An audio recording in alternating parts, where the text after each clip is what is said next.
இங்க ஒரு கப்பல் காட்டுக்குள்ள அனிமலுக்காக போறாங்க. அப்படியே ஹஸ்பண்ட் டாக்குமெண்ட்ரி பண்றதுக்காக வந்திருப்பான். நைட் இவங்க டென்ட்டுக்குள்ள ரொமான்டிக்கா இருக்கும் போது யாரோ எட்டி பார்த்து சிரிக்கிறாங்க.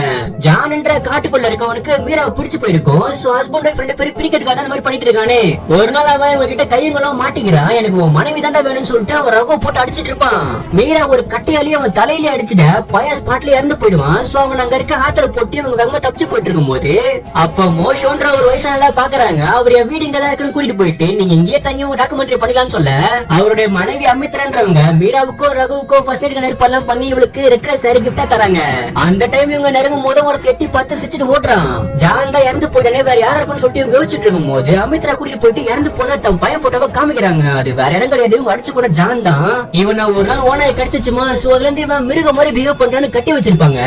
ஆனா கொஞ்ச நாள்லயே அவன் முழுசா ஓனாய் மனுஷனா மாறதான் அவங்க அம்மா பாக்க. சோ அதுக்கப்புறம் அவங்க அப்பாவே அவனை கருணக்கொலை பண்ணல முடிவு பண்ணி மலையில இருந்து கீழே தள்ளி விட்டு கொண்டிருப்பாரு. அப்போ ஆல்ரெடி இறந்து போன ஒருத்தனை நம்ம எப்படி பார்த்தோம்னு ஹஸ்பண்டுக்கும் ஒய்ஃப்க்கும் ஒண்ணுமே புரியல.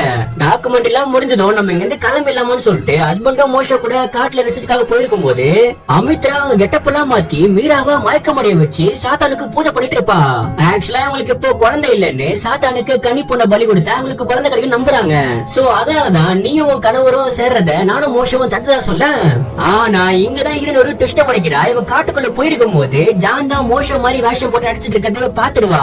ஆக்சுவலா அப்பா நம்மள கொல்ல போறாங்கன்னு தெரிஞ்ச ஜானு அவரை கொலை பண்ணிட்டு அப்பா மாதிரி அம்மா கிட்ட வேஷம் போட்டு வாழ்ந்திருப்பான். ஒரு பக்கம் ஜானு ரகு அடிச்சு லாக் பண்ணிட்டு வீட்டுக்கு வரான். அவங்க அம்மாவும் என் ஹஸ்பண்ட் ஏண்டா கொன்னு சொல்லிட்டு அவங்க அடிச்சு கேக்குறாங்க.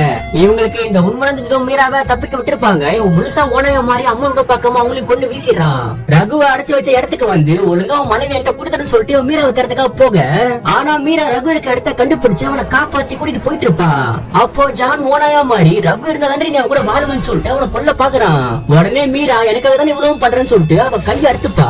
ஜான் அவன் கிட்ட போற கேப்ல ரகு சுத்தி அள்ளி அவன் தலையில அடிச்சு கொண்டுட்டு இப்ப ரெண்டு பேரும் அங்க தப்பிச்சு போயிடுறாங்க.